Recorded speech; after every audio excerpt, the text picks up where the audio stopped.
Hello everyone, this is DK Kushwaha. Welcome to U E learners with DK। चलिए आज देखते हैं वर्तनी संबंधी अशुद्धियाँ। हालांकि कुछ दिन ब्रेक रहा है, अब मैंने प्रॉपर क्लास शुरू करूँगा। मैं हिंदी, मैथ और करंट अफेयर ये सब पर डे 1-2 लेक्चर आएंगे। आज देखते हैं वर्तनी संबंधी अशुद्धियों में, ये लेक्चर 1 ही है, बिल्कुल बेसिक से हम पढ़ेंगे। क्योंकि ये देखो वर्तनी संबंधी अशुद्धियाँ क्या है, जैसे ऐसे लिखना है, निबंध लिखना है, इसमें बहुत ही इंपॉर्टेंट है और 2-3 क्वेश्चन अक्सर इससे पूछ लिए जाते हैं हर एग्ज़ाम में। अगर हिंदी पूछेगा तो वर्तनी संबंधी अशुद्धियाँ जरूर आती हैं। वर्तनी शब्द का अर्थ प्राप्त करने के लिए वर्णों का क्रम सही होना चाहिए, अर्थात वर्णों को सही क्रम में लिखना वर्तनी कहलाता है। ये इसकी परिभाषा हो गई।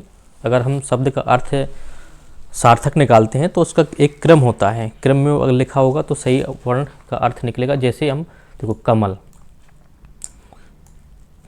कलम और कमल, अगर इसको हम पलट देते हैं ना, ला मा कै लमक हो जाएगा, और इसको हम पलटते हैं मा ला कै मलक हो जाएगा। लेकिन इसका अर्थ हमें प्रॉपर नहीं निकला, इसका अर्थ सार्थक निकला, इसका अर्थ सार्थक निकला, बट ये अर्थ नहीं निकला। तो वही वर्तनी है कि शुद्ध लिखना होता है, जिससे वे सार्थक शब्द दें, वर्तनी कहलाती हैं। जैसे हम बोलते ना, चलते हैं पार्टी वार्टी करते हैं, ठीक है, तो पार्टी का तो अर्थ निकलता है, ठीक है, वार्टी क्या होता है, तो ये अनार्थक हो गया ना, ठीक है। दूसरा है वर्तनी लिखते समय कुछ विशेष बातों का ध्यान रखना चाहिए। कैसे? ट्रिक नंबर 1, लिखते समय कुछ सावधानियाँ। क्या सावधानी होनी चाहिए? जैसे देखिए, जैसे ये है ना, खा और खा में अंतर। देखो ये छोटी छोटी चीज़ें हैं बट बहुत ही इंपॉर्टेंट है। आप बोलेंगे सर खा ये भी लिखा है, खा ये लिखा है, नहीं। खा जब हम लिखते हैं तो इस तरह से खा जुड़ा हुआ और ये खा, और ये भी जल्दीबाजी में इसे लिख देते हैं ये, जबकि ये है र लिखा हुआ है, ठीक है। तो जैसे हमने लिखा, ये लिखा मैंने खाना खा लिया है, ठीक है, एग्जाम में ऐसे ही आ जाएगा। तो आप लगेगा मैंने खाना खा लिया, ये तो बिल्कुल प्रॉपर ठीक है, आप सही कर दोगे, जबकि ये गलत है। ये लिखा है मैंने रवा लिया है, ठीक है, क्योंकि ये देखो जोड़ा होना चाहिए, जोड़ा नहीं है। तो सही क्या होगा? मैंने खाना खा लिया है, इस तरह से, तो ये हमारा सही होगा। मैंने खा लिया है, तो अगर ऐसे लिखा होता मैंने खा, ये जोड़ करके इस तरह से खा लिया है, तो ये हमारा सही होगा। और हम ऐसे लिख देंगे खा, बीच में गैप रहेगा, तो ये गलत हो जाएगा। जैसे ये लिखा ना खाना, ठीक है, और ये भी लिखा है खाना, बट ये सही है क्योंकि खा हमने इस तरह से बनाया है, ये खा है प्रॉपर। और ऐसे भी लिख देते हैं हम, जबकि ये गलत है, क्योंकि देखो अर्थ का अनर्थ हो गया ना। खाना, खाना का मतलब भोजन करना, ये का भोजन, और ये लिखा है रवाना आपका, ये होगा चले जाना। तो कई बार क्या है ना, अर्थ का अनर्थ हो जाता है। दूसरा देखते हैं, लिखते समय शिरोरेखा पर ध्यान देते हैं। शिरोरेखा जो सर में जो लिखी होती है, जैसे आ, बड़ा आ, छोटी ई, बड़ी ई, तो इसमें आ में तो शिरोरेखा होती नहीं है। जैसे आ है, इसमें शिरोरेखा ये हो गई, इसकी शिरोरेखा आपकी ये हो गई, इसकी शिरोरेखा आपकी बड़ी ई हो गई। तो आइए देखते हैं, जैसे सोहन ने खाना खा लिया है, सोहन ने खाना खा लिया है, तो वही है कि इसमें देखो गैप है, तो ये गलत हो जाएगा। खा ऐसे, खाना ऐसे लिखा जाएगा। अब देखते हैं शिरोरेखा संबंधी स्वर जब एक, इसको देखते हैं, नोट में मैंने लिखा हुआ है, स्वर जब व्यंजन के साथ प्रयोग होते हैं तो वो मात्रा में बदल जाते हैं। जब कभी 2 स्वर एक साथ आते हैं तो वह दूसरे स्वर अपने मूल रूप में आ जाता है। कैसे? जैसे हमने लिखा गुरु, ठीक है, हमने लिखा है गुरु, और दूसरा लिखा हमने शुरू। तो शुरुआत देखो, शुरुआत जिसे लिखा हमने तो सु, और ये आपका है फर्स्ट स्वर, वो है ना ये, और ये आपका है सेकंड स्वर। तो ये मूल रूप में आ गया आपका। तो हम शुरुआत हम इस तरह से लिखते हैं, शुरुआत, ये मूल स्वर में आ गया। सिरोरेखा भी मैंने लिखी हुई है छोटा आ से लेकर के, जैसे ये है छोटा आ में सिरोरेखा नहीं होती आपकी, ये बड़ा आ है, ये हो गई, छोटी ई की ये हो गई, बड़ी ई की ये हो गई, छोटा ऊ की ये, बड़ा ऊ की ये है सिरोरेखा, ऋषि की ये है, ए की ये है, आई की ये है, ओ की ये है और औ की ये है। लेकिन ऐसे वर्ण होते हैं जिनमें सिरोरेखा नहीं भी होती है। तो देखते हैं कौन कौन से वर्ण होते हैं। मैंने देखो का से लेकर के और पूरा आपका ज्ञा तक लिखा हुआ है, ठीक है, का खा गा गा अंगा, तो ऐसे टोटल पूरे मैंने ज्ञा तक किया हुआ है। तो देखते हैं इनके ऊपर सिरोरेखा, किसके ऊपर सिरोरेखा नहीं टूटती गई। तो जिनके वर्ण शुरुआत में गोल होते हैं उनमें सिरोरेखा नहीं टूटती है। कैसे?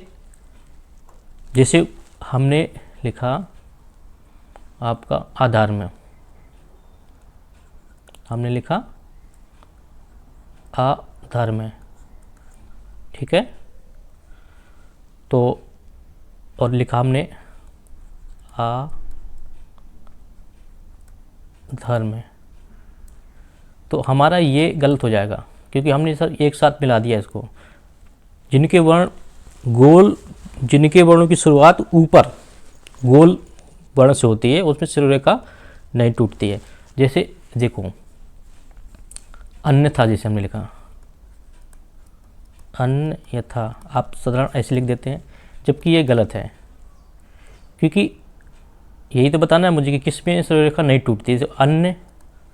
अन्य लिख देंगे था, क्योंकि ये गोल वर्ण है, इसमें सिरोरेखा नहीं आएगी, तो इसमें सिर्फ आएगी ये जुड़े हुए होंगे, तो ये हमारा सही हो जाएगा।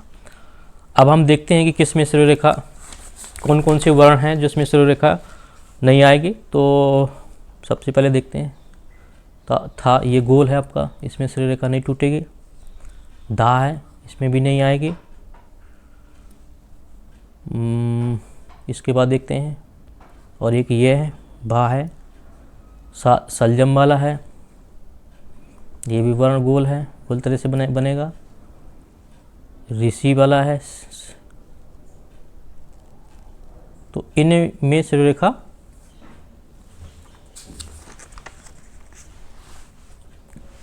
टूटेगी, ठीक है, इसमें सिरोरेखा टूटेगी जिनमें गोल होगा। जिन वर्णों की शुरुआत ऊपर गोले से होती है उनमें सिरोरेखा नहीं लगती, सिरोरेखा टूटती है, ठीक है, टूट जाती, मतलब उसमें सिरोरेखा नहीं आएगी। जैसे मैंने आपका भी बताया था ना कि आपका अन्यथा था, मैंने लिखा था आपका अन्य था, हमने ऐसे लिख देंगे, पूरा सिरोरेखा मिला देंगे तो ये गलत हो जाएगा और सही होगा आपका अन्य था, ये आपका ठीक हो जाएगा क्योंकि ये था है, इसमें सिरोरेखा नहीं आएगी, टूटेगी।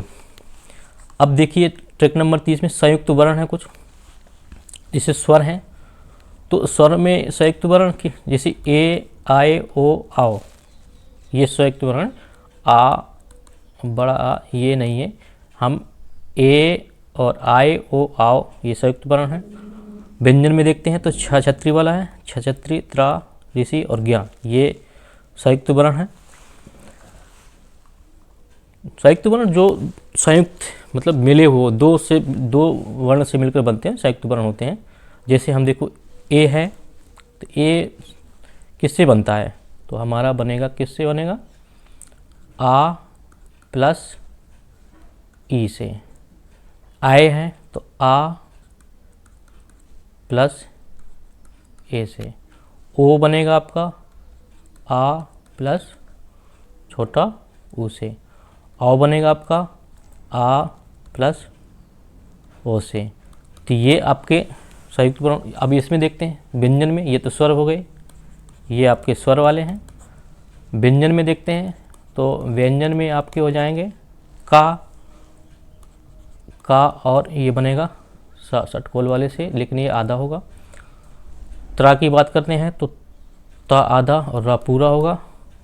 ऋषि की बात करें तो सा आधा और रा पूरा होगा।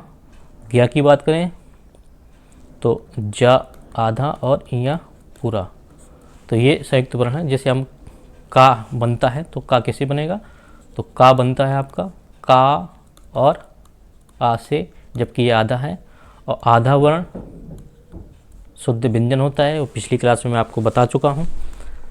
अब एक और महत्वपूर्ण चीज़ है, कई व्यंजन ऐसे होते हैं जिनको हम आधा लिख सकते हैं, कई व्यंजन ऐसे होते हैं जिसको आधा नहीं लिख सकते, उन्हें हम आधा लिखने के लिए नीचे हलंत का प्रयोग करते हैं। समझ में बात आ रही है। कुछ व्यंजन ऐसे होते हैं जिनको हम आधा लिख सकते हैं, कुछ व्यंजन ऐसे होते हैं जिनको हम आधा नहीं लिख सकते। जैसे देखो मैंने लिखा हुआ है, जैसे में आपका है लल्लू, कल्लू, सत्य, इसको हमने आधा लिख दिया है। जैसे मिट्टी, हमने मिट्टी लिखा, ठीक है, तो इसमें आधा लगा दिया। लड्डू लिखा, लड्डू, तो इसमें हलंत लगा दी तो ये आधा बन गया। तो मेरे कहने का मतलब ये था कि कुछ व्यंजन ऐसे होते हैं जिसको हम हलंत लगा के आधा लिख सकते हैं, किसी को हम आधा लिखा जा सकता है। जैसे ये लिखा हुआ है, इसमें नहीं हम लगाया, जबकि इसमें हमने हलंत लगा दिया। तो मुझे यही बताना था। तो क्योंकि वीडियो बड़ा हो रहा है, मेरा भी नया नया ही चैनल है, तो ज़्यादा एक्सेस मुझे मिली नहीं है, तो इसके जस्ट आगे की हम दूसरी वीडियो में कवर करेंगे। तो मुझे आशा है कि अगर आपको कुछ मेरे द्वारा जानकारी अच्छी लग रही हो तो मेरे चैनल को सब्सक्राइब करके बेल आइकन दबाना मत भूलिएगा, क्योंकि देखो बूंद बूंद से घड़ा भरता है। जानकारी इकट्ठा करते चलो, क्या पता किस परीक्षा में कौन सा क्वेश्चन आ जाए। तो आई होप यहाँ तक क्लियर हो गया होगा। थैंक्स फॉर वॉचिंग, धन्यवाद।